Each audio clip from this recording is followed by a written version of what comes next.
కార్యసిద్ధి కలుగజేయువాడు దేవుడే. ఈ మాటలు మన జీవితాలకు ఎంత ముఖ్యమో మనం తెలుసుకుందాం. చాలాసార్లు మనం మన భయాలు, బలహీనతలు, తప్పుల వల్ల నిరుత్సాహపడతాం.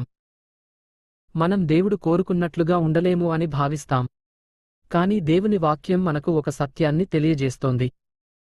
మనంతట మనం ఏమీ చేయలేము కాని మనలో పని చేసేది, మనకు శక్తిని ఇచ్చేది దేవుడే. ఉదాహరణ ఈ సత్యానికి బైబిల్లో ఒక గొప్ప ఉదాహరణ ఉంది. అది పేతురు జీవితం. పేతురు మత్స్యకారుడు. ఆకస్మిక కోపం, భయం, బలహీనతలు ఉన్న వ్యక్తి. ఆయన యేసును అనుసరించినప్పుడు కూడా ఆయనలో ఈ బలహీనతలు కనిపించాయి. యేసును సిలువ వేస్తున్న సమయంలో పేతురు భయపడి నేను యేసును ఎరుగను అని 3 సార్లు చెప్పాడు.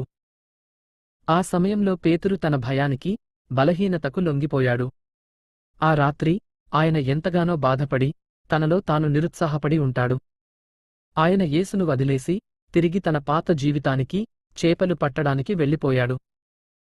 ఆయనలో ఉన్న పాత పేతురు, భయపడిన పేతురు మళ్లీ బయటకు వచ్చాడు. కాని యేసు మరణించి తిరిగి లేచిన తర్వాత ఆయన పేతురును కలుసుకున్నాడు.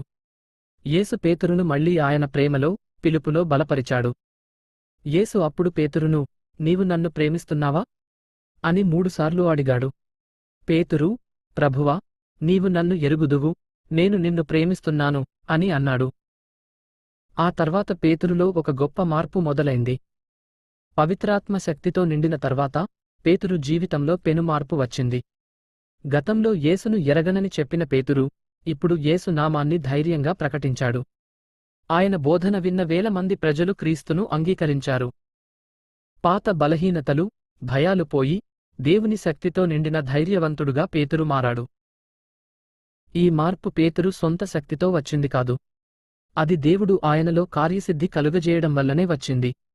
ముగింపు ప్రియమైన వారలారా, ఈరోజు మనం కూడా పేతురులాగా మన బలహీనతలను, భయాలను ఎదుర్కొంటున్నామేమో. కాని దేవుని వాక్యం మనకు ఏమి చెబుతుందంటే, మనలో కార్యసిద్ధి కలుగజేసేది ఆయనే. మనంతట మనం మన భయాలను, బంధకాలను జయించలేము. కాని మనం మన జీవితాలను దేవునికి అప్పగించినప్పుడు ఆయన మనలో పనిచేయడం ప్రారంభిస్తాడు.